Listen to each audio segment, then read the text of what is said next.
Welcome back. New at 5:30, we have an update tonight on an ongoing 17 News investigation. It's about the $4 billion hydrogen energy California plant proposed for west of Bakersfield. Now, the federal government pledged $400 million to help build the plant, but documents we've just obtained show federal funding has stopped, at least temporarily, until this project owner can prove the plan is still viable. Yeah, and the money already spent, $153 million taxpayer dollars from a stimulus program aimed at creating jobs with shovel-ready projects. 5 years after the grant was awarded, no shovel has hit the ground and only 27 jobs have been created. That's $5.5 million per job. Now, we've been fighting for months to learn more about what's happening with the proposed plant. We know how much the government spent. We wanted to know how much HECA has spent, and this is what we got. Right here, this tome of documents sent to us by the federal government. Salaries all blacked out. We wanted to know and been asking all along about the dangers that the plant poses as well. Also blacked out. This is the risk assessment we got from the government. It's just the latest chapter in what's turning out to be a long investigation. I get calls for requests for tours on a weekly basis, and we haven't even broken ground. That was April, 8 months after that interview and roughly $153 million taxpayer dollars spent.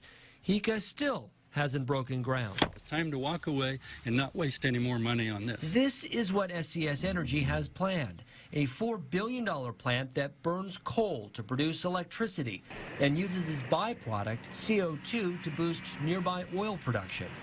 It's good for the state, it's good for the nation. After months of slowly creeping through the regulatory process, taxpayer spending on the project has ground to a halt as federal auditors seek evidence the plan is still viable. They've had struggles after struggles where people have fallen out of the project because it just does not pencil out.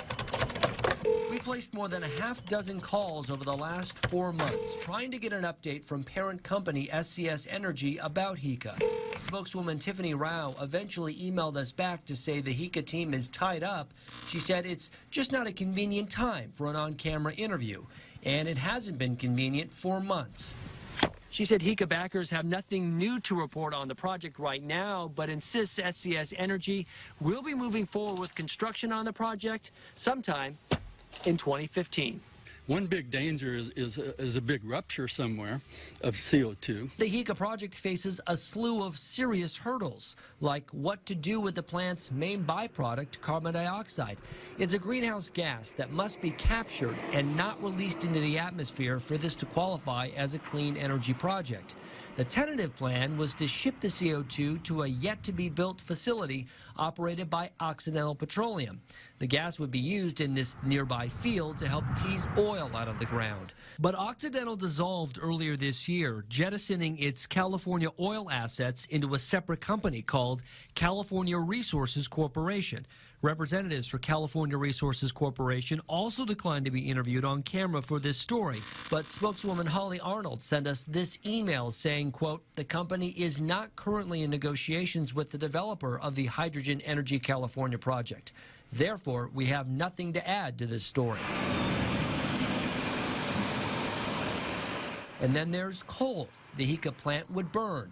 The city of Wasco approved the expansion of the Savage coal facility in March to increase its annual shipments from 900,000 tons to 1.5 million tons to help facilitate the HECA plant's needs. But Franz and the Sierra Club have sued the city, saying a proper environmental review was never performed.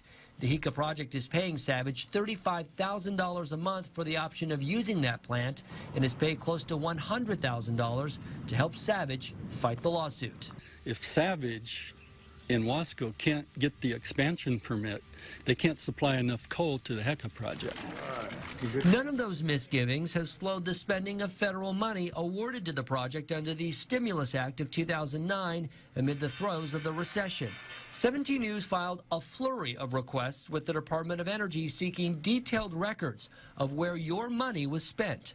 After months of waiting and our request being directed to the wrong place several times, we received this ream of reports.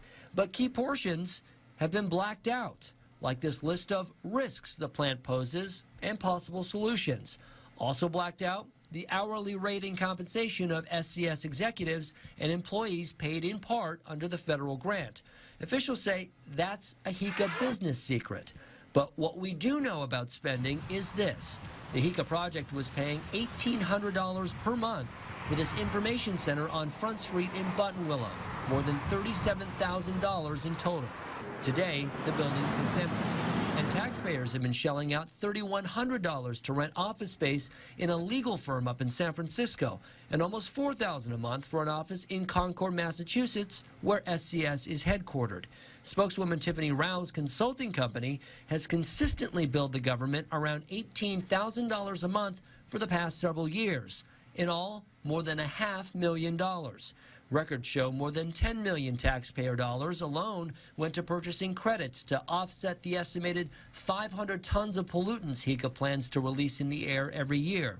And there's the $97,000 that went to consultant Daniel Schrag.